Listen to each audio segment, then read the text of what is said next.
Thou shalt not steal, thou shalt not kill, thou shalt not mess with the Dudleys! Oh no! No! Nothing's ever easy with the Dudleys. You guys make it look easy. We do. That's why we've had the magic that we've had. What he lacks in, I pick up. And what I lack in, he picks up. Bubba a few years ago said there was no chance of you coming back. Was your health that bad? No, it wasn't my health. It was two reasons. Number one, that was the major factor. What led to you being part of the 1000th episode of Impact? Bubba called me. I said I could do it, but I don't want to do the what's up. When you watch the match, I did it anyway. Do you regret doing it? No, I don't regret it. Are you ready to be a producer again? I spent 7 good years as a producer in WWE, but there was always that urge to get back into the ring. So how many more matches might you have left? I would say one more, and that would be it. Would it have to be in WWE? I don't think.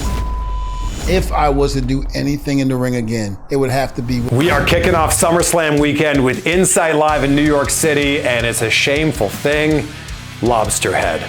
Yes, it is gonna be a banger with special guest Sheamus on Friday, August 1st in New York City. Grab your tickets now at cvvtix.com. That's cvvtix.com.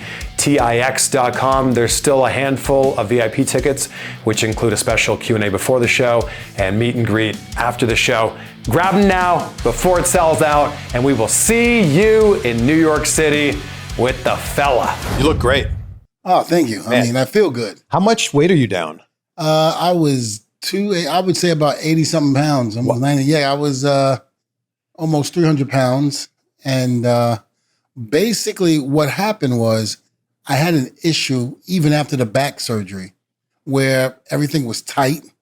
I couldn't walk barely. I was walking with a limp, like some of the old timers used to see who never really took care of their bodies and they paid for it in the end. And it got to the point where I couldn't even go out with the family without hanging on to something. Then someone told me, maybe you should try to call Dallas. Look at what Dallas did for so many people. And he basically helped out Scott Hall, Jake Roberts, so many people. Butterbean was the last one that I had saw before I called him. I said, you know what? Let me call him. I called him and I said, Dallas, I'm in trouble. I said, the back surgery was supposed to make me walk straight, make me do things. And it's not doing it. And he was like, Devon, I'm going to send you something. I want you to I'm going to send you to DDP Yoga. I want you to do it, but I want you to watch it. And I was like, okay, what am I watching? He said, there's 2 documentaries on food, and I want you to watch it. And I watched it and realized just how bad food is nowadays, how we think what we're doing is healthy, but it's not. Even when we call ourselves being on a diet, it's not. Some of the foods, because of the HMO that's inside the foods. And when I started watching the documentary, I said, man, all this stuff leading to cancer, autism, elderly dementia, all of that stuff. Alzheimer's, yeah. Excuse me. And I didn't realize it, how much, even stuff as simple as corn. Because corn is not, when you eat the corn, and I hate to say this, it sounds disgusting, but you ever eat corn and you poop and it's still in a solid state? Looks the same coming out. It's the same coming out. It's like, it's not real. So you think it's healthy to eat that, and it's not. I cut out so much stuff: wheat, dairy products, fried foods. I don't eat it no more. And I don't go out to fast food restaurants anymore because the meat is not real meat. So everything has to be organic or grass-fed, and I enjoy it. It's hard because not everywhere is going to have that. So sometimes you do have to sacrifice and, get like a burger with nothing on it. Even though that meat's not good, you still got to do something. So you cleaned up your diet and you're doing DDPY? DDPY has been one of the greatest things I had ever done. It got to the point where even after the first 2 to 3 weeks, I was able to walk. The scar tissue in the body had loosened up, everything. And that's really what it was. It was the scar tissue building up on scar tissue. Your body is healing, but it's also creating scar tissue. And when that scar tissue is created, once you start adding scar tissue on top of scar tissue, it's hard to move. It's hard to walk. So when you're stiff and you're trying to move and you're moving like a robot, that's basically what it is. he helped me to learn how to break all of that down and to get rid of it and not to have scar tissue build on top of scar tissue. Yeah, you look great. Like you look like how you looked 25 years ago. It's crazy. Well, that and Just for Men helps too. But seriously, like you look identical. If we do a side by side of you now and you then, like there's barely any difference. Just don't do it with the hair when I had hair, because then you can definitely see the difference then. No, but I feel great. I take care of my body now, and I have 3 little kids. I have 7 kids altogether. Everybody knows about the twins, Terrence and Terrell, who's doing extremely well. They're in Booker's division now. They're working with Booker now, doing reality wrestling. They're doing very good there. I have my son Matthew. So the twins are 30. My son Matthew is 23. My other son Preston, he's 17, going on 18. And then I have the 3 younger ones. I have Talia, who's 6, about to be 7. I have Amaya, who's 6, and my 17-month-old son. Wow. Yeah. What a 30 to 17 months. It's crazy. Well, then you and I are in it with diapers right now. Listen, I as far as I'm concerned, if I was 10 years younger, I'd have 9 more kids. I just love kids. I love the stages. People go, oh my God, I can't handle this. I love that stage. So it doesn't bother me at all when I had 7 kids. Now, understand, 4 are already grown and out of the house. So all I have left is 3. So when you hear the word 7, it's not like I have 7 at one time or what have you. It's just that I spread it out, which was great for me. I talked to Bubba a few years ago when he was on the show, and he said that there was no chance of you coming back, that a Dudley Boyz reunion was just not in the cards. Mm-hmm. Was your health that bad at that point in time? No, it wasn't my health. It was 2 reasons. Number one, it was the back surgery. And that I didn't know if I could, because everything was, the back surgery was supposed to make things so much better. And the rehab helped, but it didn't help as much as I thought it was going to help. And what kind of back surgery was it? They had to fuse L4, L5, and S1. When they fused L4 and L5, they cut open some more, and they saw S1 was collapsing. So they didn't even tell me they were doing 3. They saw it collapsing, so they fixed it. And that didn't help? It made the pain running down the leg better. The hamstrings weren't pulling as much. But the awkwardness of walking and doing things was very, like, for instance, I can swim. Remember, not that old theory that all black people can't swim. But I was able to swim. I got in the pool, and this was like maybe, say, 4 or 5 months after the back surgery, and I couldn't do my legs. Couldn't do it. It was so hard. It was like somebody had an anvil on my legs and holding me down. And it was only until about maybe 4 months ago, after doing DDPY for maybe almost now 2 years, that I was able to get in the pool and start now moving my legs where I could swim. It was very hard at one point. So that was a factor. That was a major factor. The stroke really wasn't a factor like everybody thought it was going to be, because that was stress related. I was so stressed when I was a producer in WWE, because number one, I wasn't ready to become a producer. I didn't want the producer's job. And I remember when the final night, when they said farewell to the Dudleys, Triple H pulled me aside and he says, listen, we want to bring you in as a producer. Would you like that? And I looked at him and I said, well, Hunter, I said, thank you. I said, but I'm not really ready to be a producer. I still have more in the tank. And he goes, yeah, but the old man, he wants both of you and, and this and that, blah, blah, blah. I said, okay, I get that. But at the same token, I'm not ready. And I asked him, I said, let me ask you a question. What happens if I say no? What happens if I say, no, I don't want to be a producer? And he says, well, we got to let you go, Devon. And I went, damn. And at the time I was going through a divorce. My second marriage, I was going through a divorce, and there was a lot of stuff that was going on during that time. And I did not want to have to go to Japan to make a living and fly all over the place. So I just said, okay. And I took the producer's job. It worked for about a good year and a half or so.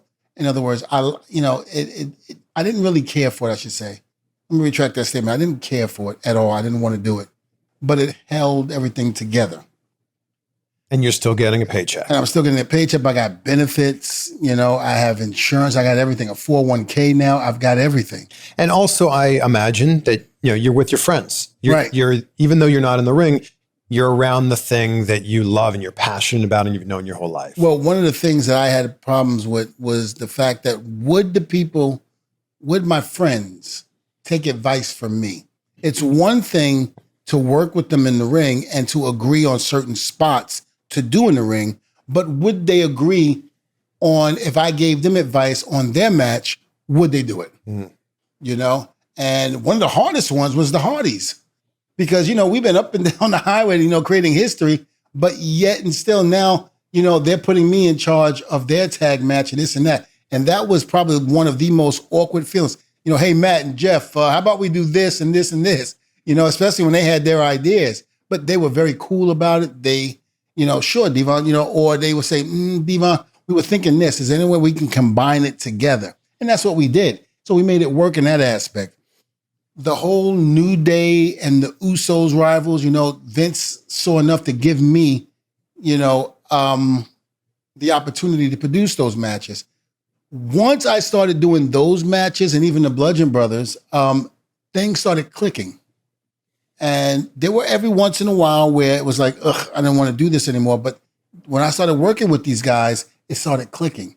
And even the Hardys, it started clicking. And I was like, okay, I can do this producer's job.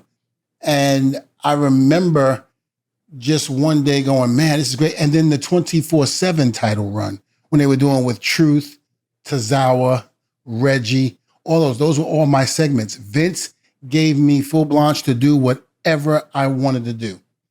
And it was successful because I let these guys be them.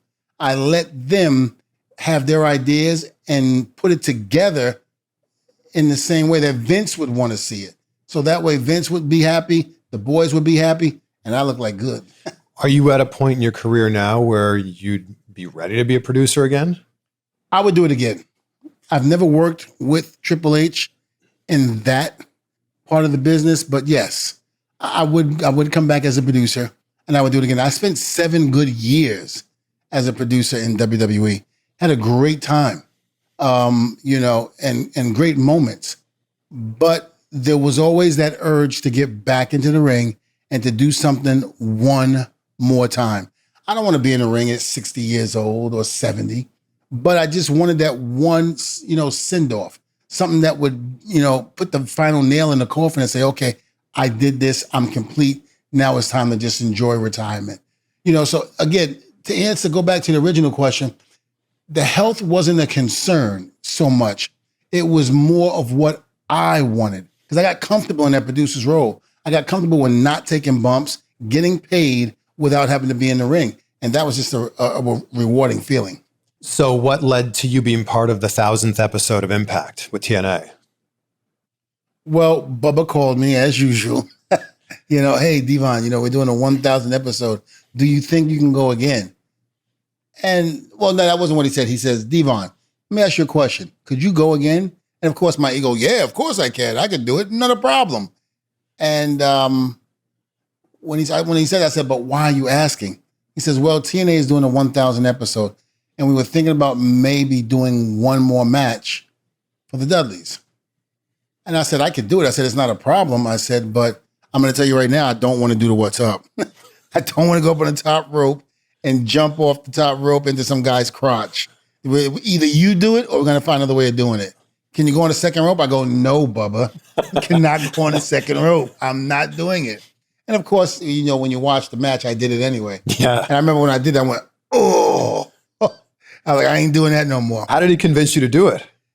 It was more of him saying and asking, and then the adrenaline at the time.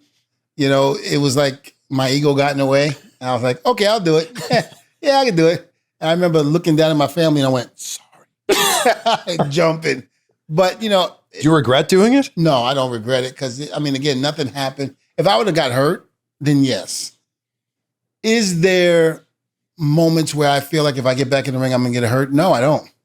I have the wrestling school in Winter Park, Florida, which is doing extremely well.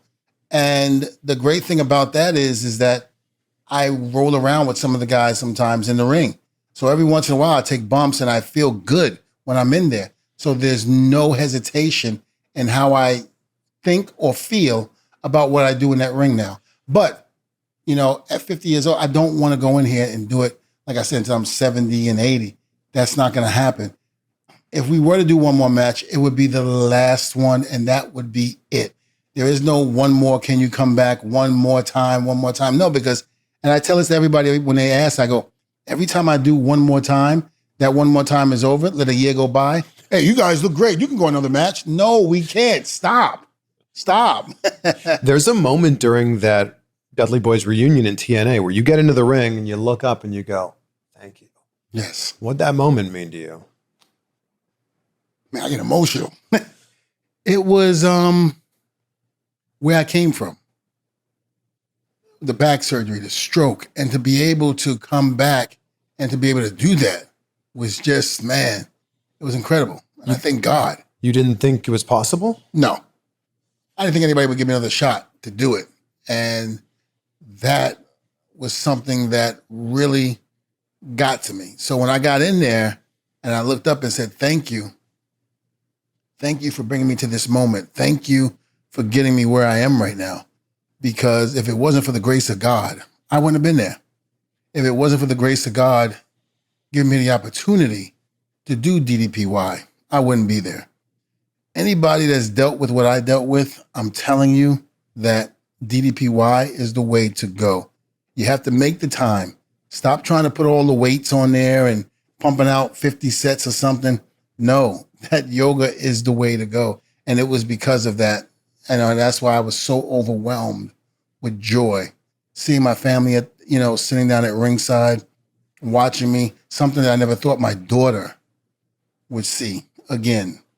So it was just such a rewarding feeling to be able to get back in that ring and to do it again. Because again, without the grace of God, I wouldn't be here. So how many more matches might you have left? How many more years? Oh, man. I would say if I was to do one, it would be one. One more? I would say one more. That's but we know how wrestling works. One more turns into another one down the line. Yeah, but I looked at it as if I say one more, it would be one more. Because yes, I did say that for the 1,000 episode, but I realized that the training to get back into it when you're not like doing it full time, it's hard, especially when you get to your 50. It's hard. Your late 40s going into your 50s, it's hard. So I don't know if I want to train like that again. I don't know if I would want to go through that and take time away from the family, especially with the 3 little kids. I don't want to do it anymore. The money's great, I get it, but at the same token, the family comes first and foremost. So I think if I do it one more time, which, there might be something in the works, I'm not sure. But if I do it, then that will be it. It's like Michael Jackson, this is it. He said it, right before he, went on to the Staples Center to do his last whatever. He said, this is it. This is it. This is my final performance. And that's the way I feel. Would it have to be in WWE? I don't think the powers that be would let that happen. Because I think they would put me, the way WWE is now, they go through so much to get somebody to, to a point where you have to prove that, you're healthy. I mean, there's guys that have, a cracked rib, and they got to go through hell and back, to try to get the okay to be able to come back. Would it be WWE? I would do it. Definitely for WWE. WWE is my home. It always has been, just like ECW. Those 2 companies have been my life. No other company would come before that. There was a tag team ladder match a few months ago in WWE, and there was a mystery team. And the Dudley Boyz were thrown around, the Hardy Boyz were thrown around. I was like, if there's going to be a surprise, one of those would be fantastic. The Hardy Boyz are still doing their thing week in and week out, and everybody knows you guys can still go too. Right. Tables match, yes. Ladders match, those ladders hurt, man. They hurt bad. I remember when Jeff picked up a ladder, I would pray. Because I tell Jeff all the time, I go, man, you hurt me. Especially when we hung 20-something feet up in the air and I had to drop. And we always laugh about it. I love the Hardys. If I was to do anything in the ring again, it would have to be with Matt and Jeff. And, I would say Edge and Christian too, but, they're in the other, organization, AEW, and I don't think that would ever happen. when the opportunity came, when Edge left WWE and went to AEW, you had Christian and Edge there, and then the Hardys were there. And it was like, we were wondering why, Tony, who is a huge fan of the business and always have been, why wouldn't he take the opportunity to get to be the one to put those three teams together and to do that? But he never did. So I think that opportunity is lost. But, if I was to come back and do something, it would have to be with the Hardys. And those are the only two I trust, even though I think Jeff is out of his damn mind.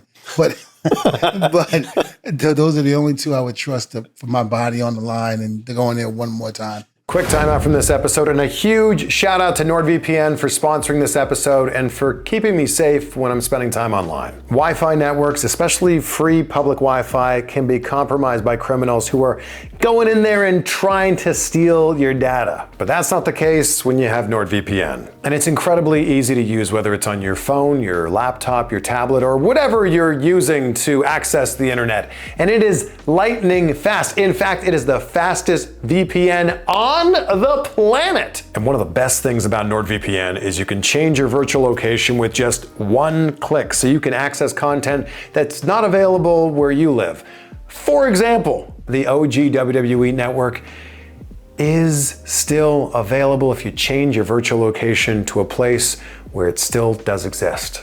Head to nordvpn.com/CVV to take advantage of this exclusive deal that's going on right now. Check out those prices, plus 4 extra months, and NordVPN has a 30-day money-back guarantee, so if you realize this isn't for you, no problem.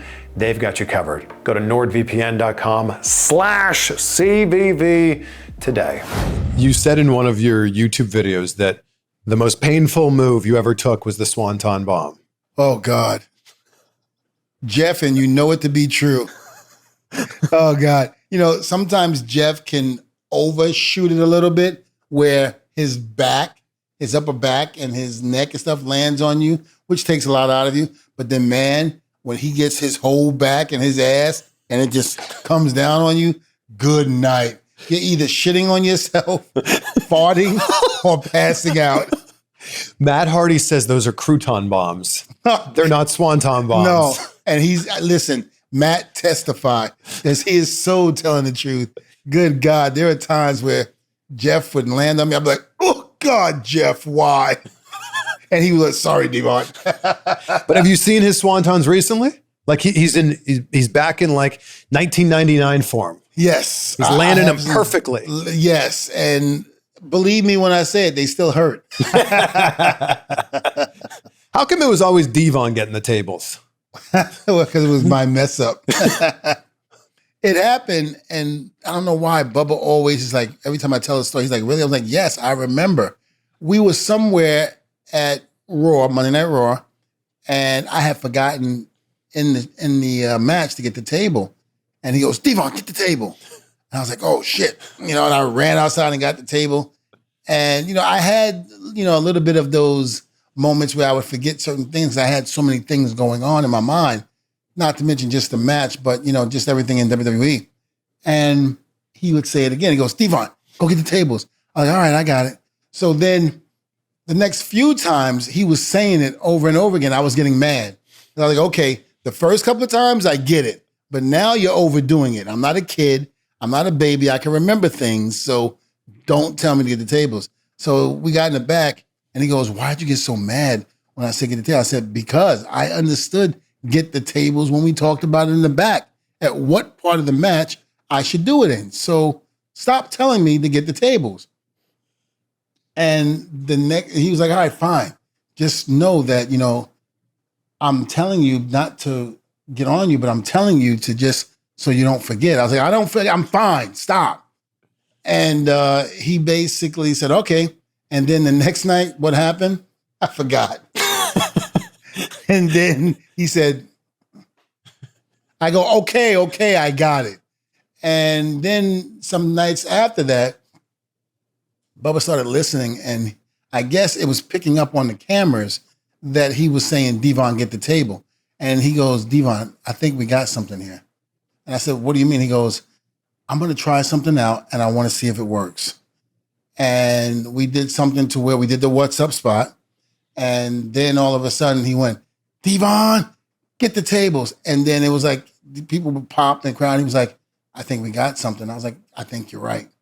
And it started from there. It was all because of a mistake that I forgot to get the tables. It's at the point now, and I love it. It's now a crowd moment. He'll say, Devon! Then he points to the crowd, and the crowd tells you to get the table. Yeah, it's like 1, 2, 3, get the table. And you know what the funny part about it is? He's tried to do that with other people, you know, in the ring with them. And, you know, like Truth, you know, I love him to death. And we've done it with him in terms of we've done that thing with him where I've given him the What's Up and get the tables numerous times. And he's watched it numerous times. So Bubba goes, you know how to do it, right? He goes, oh, I've been watching it for years. You guys are great. I've been wanting to do this a long time. He gets in there and totally forgets. You know, he was ready to get the table before Bubba pushed him and said, get the table. He was just in that moment. And Homicide, same thing. You know, we went over it like 4 or 5 times in the back in TNA, and he still messed it up. He's like, Devon, I'm so sorry. He was like, I won, you know, I was just caught up in the moment. It just seems like, you know, I didn't realize how much the Dudleys really, really had an impact on wrestling. With, you know, the commandments, thou shalt not steal, thou shalt not kill, thou shalt not mess or F with the Dudleys. Devon, get the tables, and What's Up. I didn't realize it. So when you have people, your peers, who watch you do it for years, and then when they have to do it and they tell you they got caught up in the moment, it's a special thing, you know, because it's like you work with these guys, but yet they're getting caught up in the moment and doing it. Or you got guys that do it even when we're not in that organization, and yet they mess it up because they don't do it to a T, but yet they say, man, we messed up, man. We got caught up in the moment because, you know, we wanted to make you guys proud. And we're so happy. You know, we're very happy, and I know I am. And I think I can speak for Bubba, that when people want to do things in honor of us, to pay homage, we're happy. We thank you. Just like with the Usos wanting to do 3D. I was producing one of their matches, and they had asked me about it. And I was like, well, you want to do it tonight? They were like, no, not tonight, but we want to know if we can go forward doing it. I was like, hell, me and Bubba don't do it no more. You know, I'm retired, so why not do it? You know, and then WrestleMania. There was a WrestleMania, I think my last WrestleMania where I produced, and I can't remember which one it was. It might have been in Dallas, but I remember. Dallas was 38 and 32. Okay, so it had to be 38. Okay. Because Bubba and I were in 32 against the Usos. And I believe Jay had said something about, man, D, I would love to do 3D, man. He's like, you know, would you be okay if I did? I said, Jay, I told you before, we would love that for you to do that. I mean, you're paying homage to us, so, and you're keeping us relevant because you know people are going to say that's the Dudleys. So for those that might have forgotten about us, will now remember us. So we don't get upset, you know, like some people do if you put a towel over your head and you fold your heads. Wow. I love you, but that's ridiculous, and you know that. But they're paying homage. They're giving you respect. So I don't get angry or mad at that, neither does Bubba. We actually like it that they do that because, again, they're giving us respect. They're paying homage, and, you know, we're proud of it. So the 3D was one of the most, like, nobody kicked out of the 3D. It was one of the most protected finishers of all time. At what point along the way did you guys decide this is special, and when we hit it, it's over? From the very beginning. I think Taz and Perry Saturn had instilled that in us. Because remember, they were the teachers at the ECW training facility in Long Island at the time. And when me and Bubba came up with the idea of doing 3D there, they had said that. They was like, no one should kick out of this. This is going to be a special move that people will remember way after you guys are gone. And they were right. When I think it's been kicked out of 3 times. Is that right? Yeah, Masato Tanaka. In ECW. In ECW, the Chris Sabin, Alex Shelley in TNA, and I think that's it. And I think did Rene Dupree kick out because his spot got messed up or something like that? Not that I know of. No, I think Bubba would have killed him. There is one where Bobby Roode kicked out in TNA, but it was after like you hit it and then a whole bunch of other stuff happened and you went for the pin much later. Yeah, that was much later. So you give him time to, even though we had always said 3D knocks you out, you don't move, you don't even breathe, but That's what you tell your opponent? Well, we don't tell them that, but we tell them, don't move, don't do anything except for Public Enemy. God rest their soul. In Detroit, we worked with them. And not only did they didn't kick out, but we hit 3D to put them down. We start walking in the back. They get up on the mic and start cutting a promo. And Bubba goes, and I'm ready to go back. I'm not even paying attention. Bubba goes, Devon, stop. Do you hear that? I go, no. And Paul came over and he was talking to us. He goes, that was great business and this and that. We can make a lot of money. And he goes, Paulie, do you hear that? And I go, what is Bubba talking about? Now it's starting to register that Grunge is on the mic talking. He had gotten up and whatever. And he goes, Paul, nothing personal, but we're going to go out there and whoop their ass now. He goes, Devon, are you ready? And I knew Grunge, but I didn't know Grunge, but I didn't have a problem with Grunge.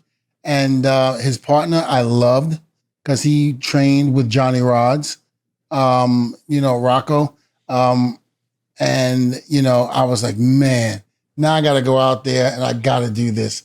And I stayed with Rocco. I let Bubba get with Grunge. And, I'm working with Rocco. I'm working because he didn't get up. He was down. So I'm working with him and Bubba is just beating the tar mess out of Grunge. Stay the F down. And Bubba, so finally they're down and we start to walk out and Grunge gets on the mic again. I go, oh God. I go, you got to be kidding me. And we had to go back in the ring and do it again. What went into Chris Sabin, Motor City Machine Guns kicking out? Because that was a huge moment. Yes, because at that point, we figured the Dudleys were done. We were over. And that we were going to go singles. And what better team to do it at that time than the Motor City Machine Gun? We felt that passing the torch to them was the right thing to do at that time. And they were hungry. They were ready. And we felt that, again, they were the team to do it. So we just wanted to make sure that everything aligned with the decision that we made. We thought about it. We talked about it amongst each other. And we said, let's do it. Let's let them do it. Congratulations on the success of your YouTube channel. Like, Yeah. It is blown up. It got to 100,000 subscribers faster than I think I've ever seen a wrestling channel get to 100,000. Again, it's through the grace of God. I'm a very biblical person. And I just feel like it was all his doing because I didn't want to do it. Yeah, how'd it come together? I was at an autograph signing and the guy who helps produce it, he came, his name was Nick. And he said, hey, have you ever thought about doing a YouTube channel after he bought an autograph and all of that from me? And I go, I thought about it, but I'm not interested. He goes, I think you would do very well. I was like, oh, okay. Because I've gotten propositions from people before about doing certain things and it never panned out. So I was just like, all right, well, whatever, man. And he gave me his card and everything was good. And then he left and the autograph signing was over and I left the card on the table and it fell on the floor. So as I'm leaving and I'm walking towards the car, one of my handlers who was helping me with the autograph signing goes, Devon, you left this business card. You want it? And I looked and I was like, oh, I don't need that. So I was like, I don't need that. Don't worry about it. He was like, all right. So he put it on the table. I started walking and something kept saying, go back and get that card. Go back and get that card. And I wouldn't listen. I kept walking towards the car. And it was like something just smacked me. I started walking and I kind of tripped. And I was like embarrassed. I was like kind of embarrassed. And something said, get the damn card. And I kid you not, this is what exactly had happened. And I turned around and said, okay, let me get the card. So I go back and get the card and I get to my hotel room. The next day I leave to go to the airport to go back home. And I called him. I said, hey, Nick, I said, you serious about doing this YouTube channel? And he goes, yeah, I would love it. And I was like, okay, great. I was like, call me Wednesday. We'll talk. Wednesday comes. I start, I'm cleaning my garage. And as I'm cleaning my garage, he calls with his friend Mike on the line, his other producer that helps him. And he says, yeah, we got all of these ideas. I was telling Mike, Devon, Mike. I was like, yeah, what's up? But I had some personal business that I was going through. It was on my mind. And I was just like, I'm not interested. But I'm going to entertain these guys anyway. They started talking and ideas. And you know how, like, remember Popeye with the school teacher? Wah, wah, wah, wah, wah, wah. So when they're talking, that's what's going on in my head. I'm like, yeah. You want to do this? You want to do Charlie that? Brown, right? Right, Charlie Brown. And I was just like, how do I tell these guys I'm not interested? Mm. And then all of a sudden, I said, look, guys, I was like, why don't you call me next week? I'll have ideas for you too, and we'll go over it from there. They said, okay. And they called me, and I'm sorry. Right before we hung up, they were like, yeah, we'll come out to Florida, and we'll set up a studio at your school if it's okay. I was like, yeah, okay, whatever. And we did that, and I just remember them calling, and we were talking, and again, I'm brushing them off again. And finally, they said, okay, well, we got our ticket and we're coming down. I went, what? I was like, yeah, we're coming in. Remember we talked last time? I was like, you're coming down for what? They go, to shoot the YouTube. That's why we were calling you, to get some ideas. I was like, oh, man. So now I had to really pay attention. Yeah. And this and that. And finally, so to make a long story short, they come down, and now I'm like interested because I see their setup, the lights and all of that. So now it looks like a real studio type of place they made the school into. And I just said, okay, so let's do this. And when we did it, I talked to Maven, who's having a huge success with his YouTube channel. And he goes, Devon, I think you have something. He said, I think you should go with it. And I was like, you're probably right, Maven. I think you should. And then that's how everything happened. It just blew up from there. Did Maven talk you into it? A little bit. He put the final nail in the coffin for me to submit that I was going to do it and continue to do it. Because his channel is just massive now. Yeah, that bitch owed me. He owes you? He owes me. What does he owe you for? I saved his life in England. What? We're basically out drinking, partying, and whatever. And Maven had way too much to drink. And he passed. I had to take him to his room, and he passed out. I said, Maven, where's your key? I was like, give me your key, just in case you're not downstairs when the bus leaves, and I have your key in my pocket. I can come in there and get you. He gives me his key. He's passed out, just face first, right in his pillow, passed out, arms spread, everything. I was like, all right. So I go to my room. I don't even go to sleep because I'm wired. Even though I had been drinking, I was wired. I just couldn't fall asleep, but I knew I had to get up in 3 hours. So I went, took a shower, packed my bags and everything. I'm sitting down at my table in my room watching the news. And next thing I go, okay, it's time to go. I get to the elevator, I go, Maven ain't downstairs. So, because he's like 3 doors down from me. Someone said, just go check. I go in, I put the key in, and he's still the same way I left him, he's the same way. I said, Maven, get up. What? I said, let's go now. I said, we got to be downstairs in 25 minutes.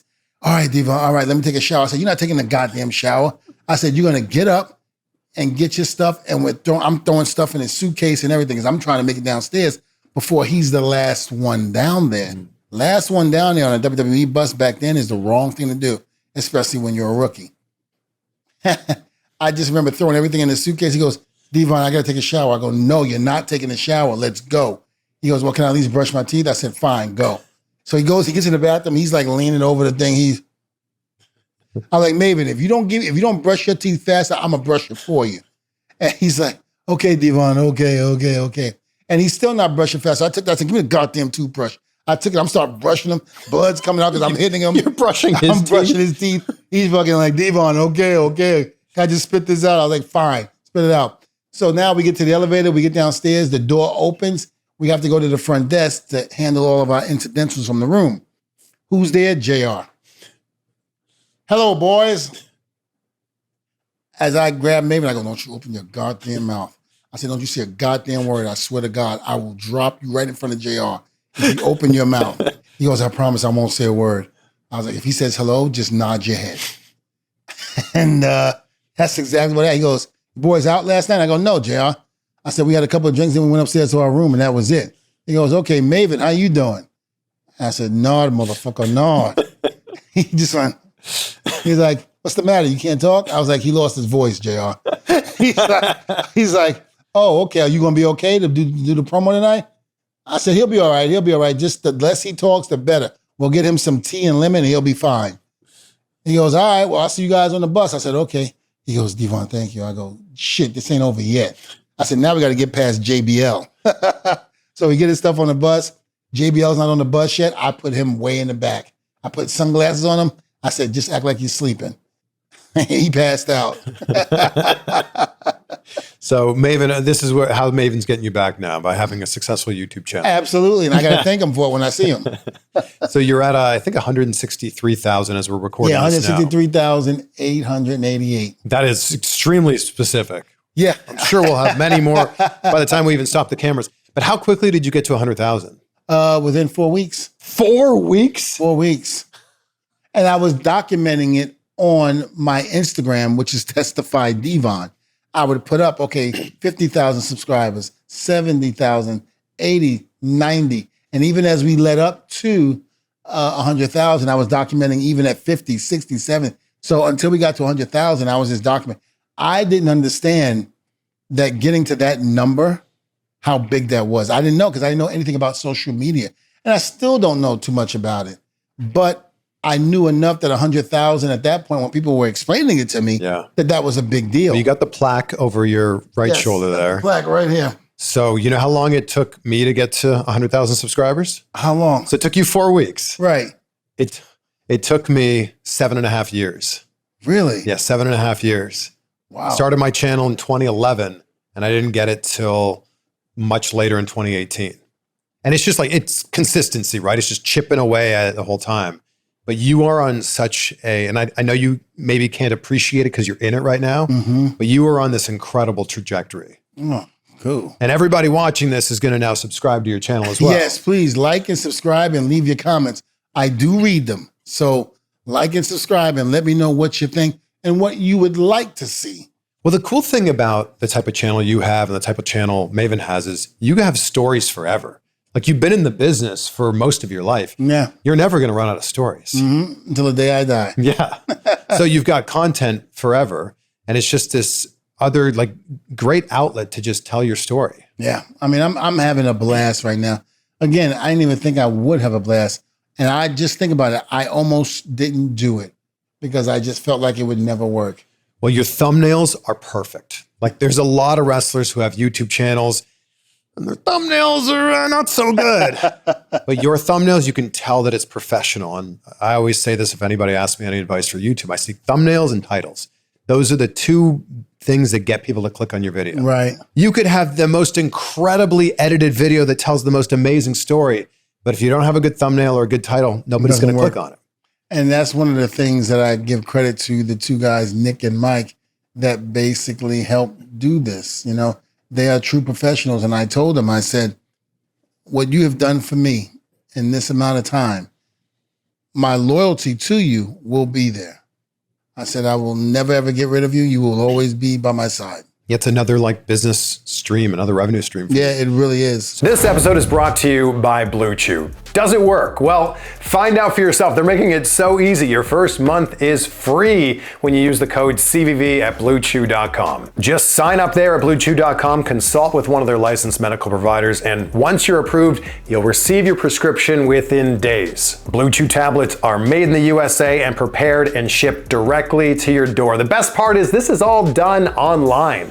That means no visits to the doctor's office, no awkward conversations, and no waiting in line at the pharmacy. They say there's nothing sexier than confidence. Well, Blue Chew gives you the confidence where it really counts. Make life easier by getting harder. And discover your options at BlueChew.com. Like I said, they've got a special deal going on right now for anybody watching this. Try your first month of Blue Chew for free with the code CVV. You just have to pay $5 for shipping. That's code CVV. Visit BlueChew.com for more details and all of the important safety information. And a big thank you to Blue Chew for sponsoring the show. You've got the wrestling school. You've got appearances and autograph signings, obviously. The YouTube channel.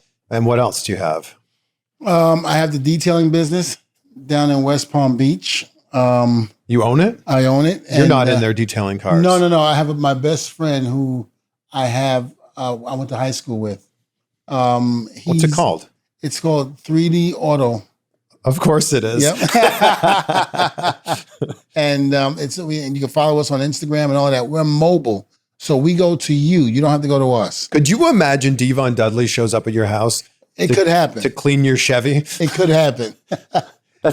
Yeah, but we got people working for us to go and do that and things like that. And it's becoming very successful. Well, congrats on all of that. Thank you. 1 million is the next marker, the next plaque you'll get. Man, I was hoping 500. I want another one in between. Me too. I just got 1 million on my Clips channel, but it took a while. But it's 100,000, 1 million, 10 million, and then there's very few channels. Wait, I'm sorry. Say that again. You said 100,000, 100,000, 1 million, 1 million. Then it jumps to 10 million, and then it jumps to 100 million. Jeez. Those are all the plaques you'll get. Man, they could make something in between. I mean, you'd think so. Gosh. But I mean, if you're in when you get 1 million subscribers, there's very few people that get that. Right. Far less to get 10 million. Like if you're getting 10 million subscribers, like that is your job is this. What's the video that like really popped for you? I mean, you did really well with The Undertaker. The Undertaker was a very, very good one. The one we did with Maven. We just did one about a few weeks ago with Mick Foley. That did good. And believe it or not, Stevie Richards. And I say that, believe it or not, is because what we were talking in the content wasn't as big as Taker or Mick Foley, but it was enough where the people liked it and was all aboard on it. So when are you going to bring the Hardys on? Soon. That one needs to happen. Not and then soon. and Spike Dudley. Spike has to come on. Yeah. A lot of people have been asking about Spike and what is he doing, this and that. He is happily retired with a family and he's doing his thing. He was on my show a few years ago, and I actually spoke to him recently about him coming back on my show. Mm-hmm. I mean, that guy's just so underrated. He really is. I mean, if it wasn't for Spike helped get the Dudleys over. He What really way? did. The punishment, the brutality, he was willing to take it. When people saw what the Dudleys did, they saw us beat the hell out of Spike. And as far as I'm concerned, he was like Michael Myers and Jason. No matter how you hit him, no matter what you did, he kept getting up. And that was Spike 110%. He helped the Dudleys get over like there was no tomorrow. Anything we wanted to do to him, he was like, okay with it. What was the craziest bump that Spike took? I think it was two. The one was in WWE on SmackDown when we set up the table on the outside and we whipped him off and launched him from the inside of the ring to the outside through the table, and he landed perfectly through the table. There's no way in hell I can have anybody convince me to take that bump, but he did it. And then I think the second craziest bump was the first 3D. We nearly killed him because we were trying to perfect that move ourselves, and we hadn't gotten it down yet. And after we saw what we did to Spike, I was like, okay, I know what I have to do on my part. And Bubba knew what he had to do. What'd you do wrong in the first one? I held him up too long. In other words, I get him up, and instead of getting him up, as I get him up and start falling backwards, I just stood him up like this. And then I started going backwards, but it was too slow. Bubba was already coming down. As he starts to come down, now I got to force him down quicker. And Bubba grabbed him at the last minute and jacked his neck right into the mat. I don't think you've had Bubba on your YouTube channel yet, right? No, and I spoke to Bubba about that, and you might be seeing that very, very soon. That feels like it's such an easy one. It is, but it's the Dudleys, and nothing's ever easy with the Dudleys. You guys make it look easy. We do, and that's why we've had the magic that we've had for so long. And I was looking at an interview that we did with WWE, where I said, what he lacks in, I pick up. And what I lack in, he picks up. That's exactly why me and Bubba work so well together, because we were able to counter off each other. When you were on the road, who were you traveling with most of the time? Maven, Umaga, Eddie Fatu. Dawn Marie was one. Randy Orton. Dave Batista. Every once in a while, because in ECW, me and Bubba drove together a lot. But then once we got to WWE, we kind of went our separate ways. Do you have any great stories about traveling with those guys? People love Umaga stories. Well, I got two stories. One on Dave and Randy, and the other one on Umaga. Fantastic. So I used to do dip, and I used to do dip all the time. And Umaga used to see that and always want to try it. So we're in Minnesota. It's -4 degrees outside, and we are driving to the next. I think we're driving to our hotel because we just did a live event. And as we're driving, Eddie looks over to me. He goes, "Devon, let me try some of that dip." And I went, "Eddie, no, it's not for you." He goes, "What do you mean it's not for me?" I said, "Eddie, this dip is not for you." He goes, "Devon, I could do it. Come on. Let me get some." And I said, "Eddie, you cannot swallow this." He goes, "Oh, you can't swallow it?" I go, "No, Eddie, you cannot swallow it. It'll get you sick like you wouldn't believe." "Oh, I'm Samoan. I can handle this. Trust me." I said, "Eddie," he goes, "Devon, come on." Maven goes, "Devon, just give it to him." And, Maven gave me that little wink. And I was just like, "Maven?" He's like, "Give it to him, Devon." I was like, "All right, huh? Do not swallow it, Eddie." He goes, "No, I ain't gonna swallow it. No, I'm good. And about 5 minutes into the drive, now remind you, it's -4 degrees. We're in Minnesota, dead winter. All of a sudden, I hear, and I'm looking at him, and I'm like, "What the hell?" Next thing I know, I go, "Eddie, what is wrong with you?" He goes, "Man, it's hot in here." I go, "You want me to turn the heat down?" He goes, "Yeah, can you turn it down?" I go, "Yeah." So I turn it down, and all of a sudden he goes, "Ah." I go, "Eddie, what is wrong with you?" He goes, "Man, it's really hot." He rolls down the window. I go, "Eddie, are you out of your mind?" I was like, "Please stop. Roll the window up." He goes, "Devon, I can't take it, man. I'm burning up." And he's sweating. I look over, he's sweating profusely. I go, "You swallowed it, did you?" I said, "Didn't you?" He went, "It was by mistake." I was like, "Damn it, Eddie, I told you not to swallow it." He's like, "Devon, I'm sorry, man." He's like, "I'm sorry." He's like, "I need to spit this out." I said, "Hon, take my cup and spit it out." He spits it out in the cup. He goes, "Man, Devon, I can't do it." I said, "You can't do what?" He goes, "I'm hot, Devon." I go, "Oh," he goes, "I don't feel well." I go, "Damn it, Eddie, I told you not to swallow that shit." He goes, "I'm sorry, Devon, I'm sorry." I said, "Damn it, Eddie." So he goes, "Can you pull over?" I go, "Pull over for what?" He goes, "I'm gonna get sick." I go, "Eddie, come on." He goes, "Devon, I'm not joking. I'm gonna get sick." Maven goes, "Devon, please pull the car over. I don't want Eddie throwing up all over the car." I'm like, "God damn it, Eddie."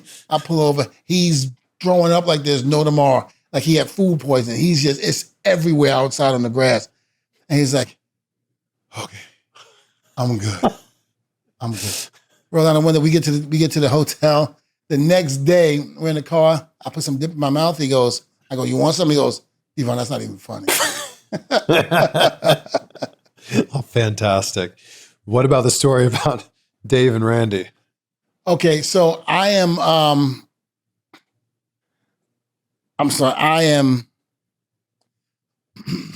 my son, Matthew, is being christening. So I took some time off and I decided to go to New York to do the christening. We're all riding together. I'm like, "Dad, I'm trying to keep everybody in line." Think about it. Maven, Randy Orton at his wildness, Batista, Dawn Marie, and there was one other person. I think it might have been Ray at the time, Ray Mysterio. I'm not sure. But I remember right before the week I was supposed to leave, I looked at all of them. I said, "Guys, I'm not scolding you like I'm your dad." I said, "But I'm asking you, please, do not get in trouble. Do not do anything that you know that you wouldn't do if I wasn't here." And they were like, "No, Devon, we're going to be good. We're good. Because I felt like I was responsible for them. And it was like I felt the company I was driving with them, so I was responsible.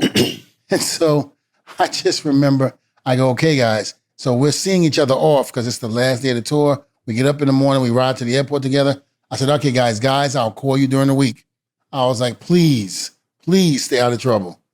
And Randy was like, "No problem." Randy being Randy, "No problem."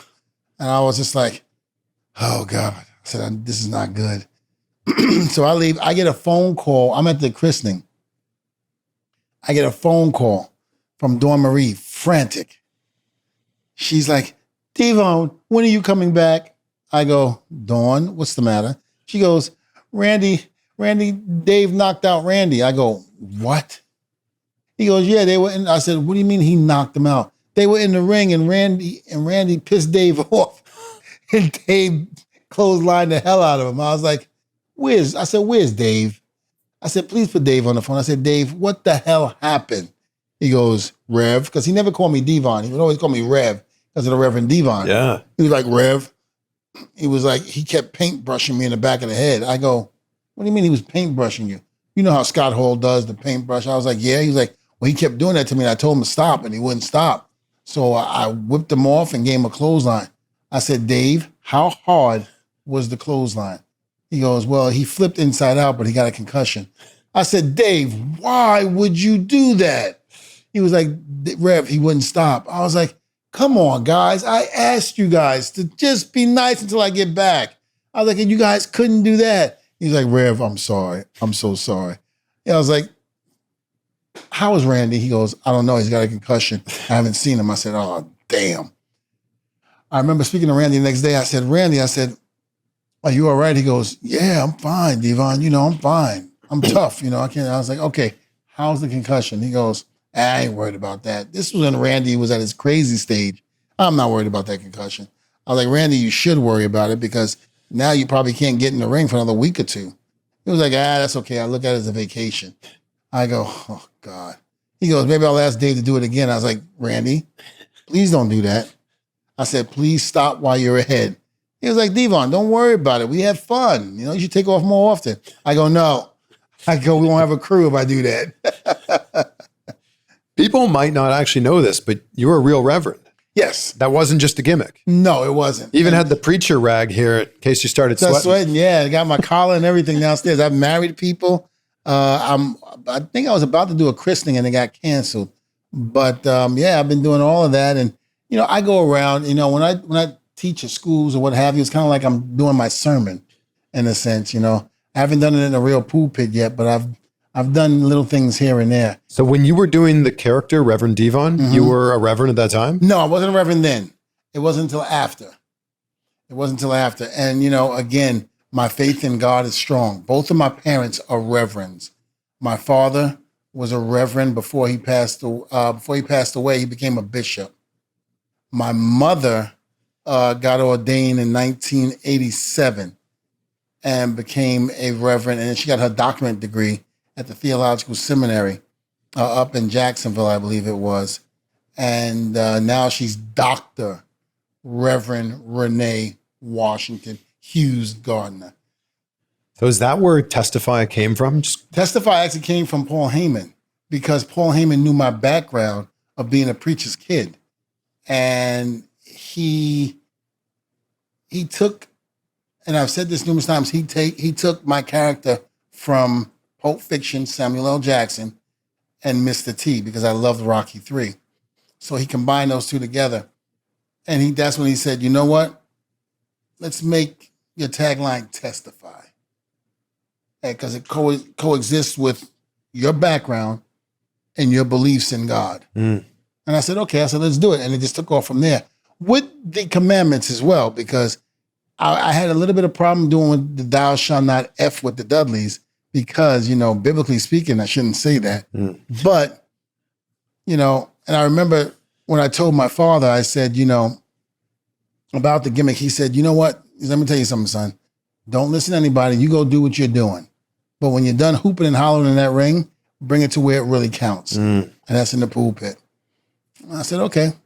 And, I hope I made him proud because, again, I go around speaking the word of God. Am I a man that has followed every rule in the book when it comes to the Bible? No, I've fallen just like the next man. And I'm still falling in certain aspects. But my belief is strong. When I do mess up, I repent. And, I ask God for forgiveness. And I try not to make the same mistakes. We saw you in the Trick Williams diss video. Mm-hmm. Like you're at the pulpit. Yeah. You're doing the whole thing. Like you're right at home there. Felt great. And, I did a whole sermon. They had to cut it though, because they had to make it for the video. But I said, you want me to come up with a line, like a line for like the offering when you give the offerings, because in a lot of Baptist churches, right before they give the offering, they announce the offering. They do like a scripture, and it comes out of Malachi, the book of Malachi, where it talks about tithes and offerings. And I remember it because I heard it so much, and it was kind of like one of those things where I said, "Hey, do you want me to say this? You want me to be able to put this with what we're doing?" They said, "Absolutely." And because we ran out of, time with doing what we were doing, they weren't able to use it. But hopefully one day the whole video comes out, Trick will put it out, and, the unedited version of it. And then people get to see it one day. Is your forehead from one particular spot, or is it just a lifetime, it career was a of lifetime wrestling? Of New Jack, Balls Mahoney, and Hacksaw Rodden. Busting you open the hard way? Busting me open the hard way a lot of times. There is one big scar here right near your eyebrow. Is that from one spot? No, that was actually from here. I had taken, I was dealing with, I think it was either my knee or what have you, and I had taken some medication, and it made me drowsy. So my stupid behind decided to get up out of the bed, take my plate and fork and everything, and bring it into the sink so I could, make room on my nightstand. And as I'm walking, my legs gave out, and bam, right into the cement floor. So, the whole career of wrestling. Yeah. And you're busting yourself open like that. Yeah. I mean, come on. You can't get any better. You can't tell a better story than that. Was there one particular spot with Balls or with New Jack where you were like, man, maybe we took this a little too far? Not necessarily. I mean, there were matches in ECW that went a little too far, but I don't think that what we did in the ring ever went too far. I think the match that I had with Mass Transit, I think went a little too far. I understand New Jack's way of thinking at that time and why he felt how he felt, but I think he took it a little too overboard with what he did. And that's never cool. When you do things like that, it's never okay. And,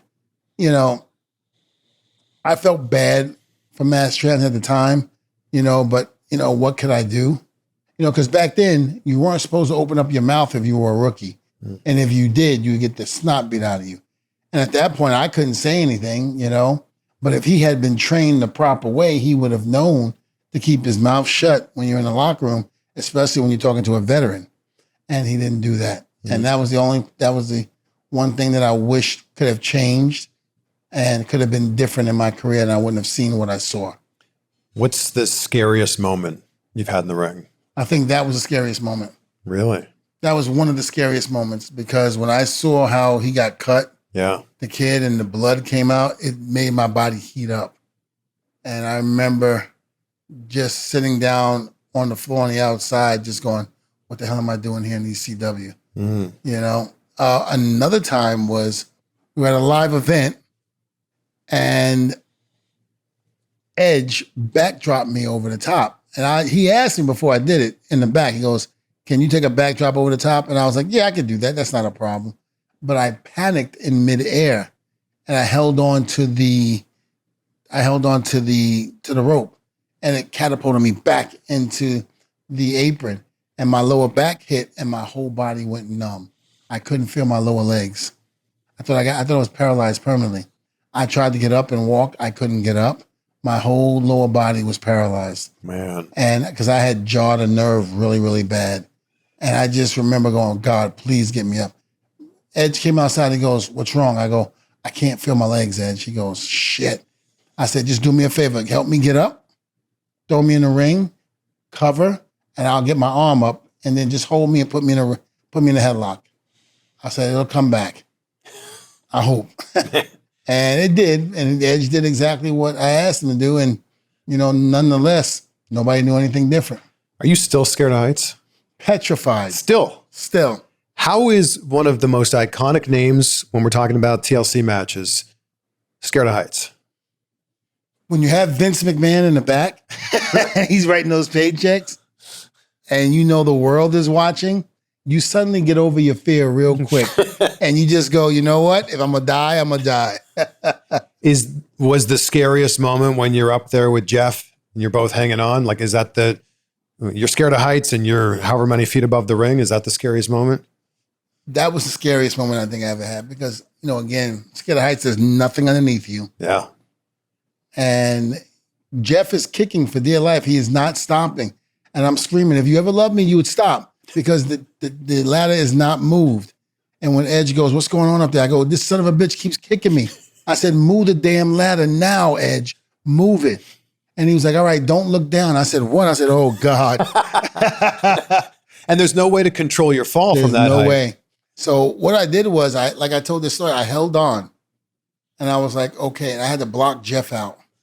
I blocked him out. He's kicking. I had to block him out. I'm like tightening my core because I'm feeling every blow he's kicking me with. And I just go, okay, 1, 2, 3. And I just let go.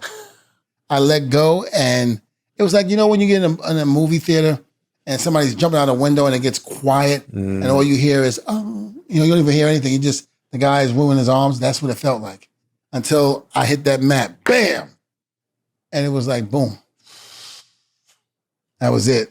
It's a wild moment. It really was. It's also really crazy that when you think of tables, you think of the Dudleys. Yes. When you think of ladders, you think of Edge, the Hardys. When you think of chairs, you think of Edge and Christian. Uh-huh. I can't think of that in modern day wrestling where there's something that's so specific that's attached to a person or to a tag team. When did tables become your thing? I think the minute we put Terry Reynolds to the table, but even more cemented it with Mae Young. And then it just went on from there. When and how did you guys get paired with Stacy Keibler? They had nothing for her at the time. And they had, I think, exercised everything they possibly could with her. And then the idea was, well, let's put her with the Dudleys. Let's see if that works. And it did. It really did work. I mean, I used to love watching her and Bubba go at it. It was great, but she used to get on Bubba's nerves so bad. Oh, it was great. Their first interaction, there was like the makeup station. Yeah. And there was a big mirror there. Bubba is doing something. He's getting his whatever makeup done. I don't know. But he's fixing his hair. And he basically standing in front of the mirror. Stacy, not realizing it, is really oblivious, walks in front of him and starts fixing her hair. And then she walks away. Bubba's just like, you kidding me, right? And that started everything between those two. Oh, it was great. Was there an element of bringing her in where you're like, well, we've already got something that works. Something different that may change up our dynamic. I know I felt was like, it was great because we never really had a manager except for Joel Gertner and Sign Guy. But to have a female manager that looked like her, I thought that was going to be great. Now, I don't know. I think Bubba wasn't too thrilled with it. But then I think he realized all the stuff he could do with Stacy. And that was when his attitude changed. I think there was a certain stretch of time where you guys became everybody's favorite tag team because they love Stacy. They love Stacy. Listen, it doesn't hurt to have two ugly guys being represented by the hottest chick in the company at the time. It worked, right? It worked. It worked to a T. With you guys having the success you had in ECW, did you think it would translate to WWF? No, I was petrified. Me and Bubba, I remember when we got the phone call to go, I got cold feet. I didn't want to go. It got to the point where I basically was just like, I don't want to go. And Bubba was like, what do you mean you don't want to go? I'm like, I'm happy in ECW. Let's stay here. And he was like, no. He was like, I want to go, Devon. This is something that you've always said that you wanted to do more than me. How is the tables have turned where now it's you having cold feet and I want to go? I remember we got into a little bit of it and we wound up hanging up on each other. And we got done. I went on my terrace and I was smoking a cigar. And my first wife, my ex-wife, came outside and said, I don't understand what your problem is. And I said, what are you talking about? She goes, all your life you thought about going to the WWE. Now you don't want to go? It makes no sense. What are you scared of? I'm not scared of nothing. What are you talking about? You are scared. You're scared that you're going to fail. She was like, I'm going to tell you this. You don't take that opportunity and go now, you'll regret it for the rest of your life. And she walked out, and I sat there, finished my cigar, and I was like, she's right. I called Bubba and I said, you know what? I'm sorry. I said, let's do it. As we made the phone call, we said, okay, we're ready to go. How was the conversation with Paul Heyman? It wasn't as bad as people thought it was, because it was the night, the infamous pay-per-view. What was it? Heat Wave? No, not Heat Wave. The one where we caused the riot, which was just about every night. But this was in Dayton, Ohio. Just sounds like ECW. All the way. Yeah. And we told him after the match that WWE had contacted us and wanted to know if we were interested in going. And we did it after the match because we didn't want Paul to think that we're going to come in and half-ass work that night, that we still want to be the Dudley Boyz and give everything that we needed to give that night. And it was almost like he knew, because we found out about the working relationship that Vince had with him back then at that time to help fund ECW and get us out of financial problems. And we were like, Paul, listen, we don't want to go. We'd rather not go. We'd rather stay here. So our contract's up. So why don't you give us $1 more than what you're giving us? We're not asking for $1 more. He kept saying, I can't compete with their money, Bubba. I cannot do that. And we said, we're not asking you to compete. We're asking you to just give us $1 more on what we wanted. And that's it, and we'll stay. He wouldn't do it. Because at that point, he knew that he had to let us go. And the working relationship between him and WWE and Vince, if they said we need the Dudleys or we want the Dudleys, we had to go. And so many people were leaving ECW at that time. At that time. Like all of the biggest names. Taz had recently just left. I think Mike Awesome left around that time. Well, he went to WCW. Yes, but a lot of big stars had left. And I guess Paul saw the writing on the wall. He did. He was like, it's time to go. You guys got to go. You have to spread your wings.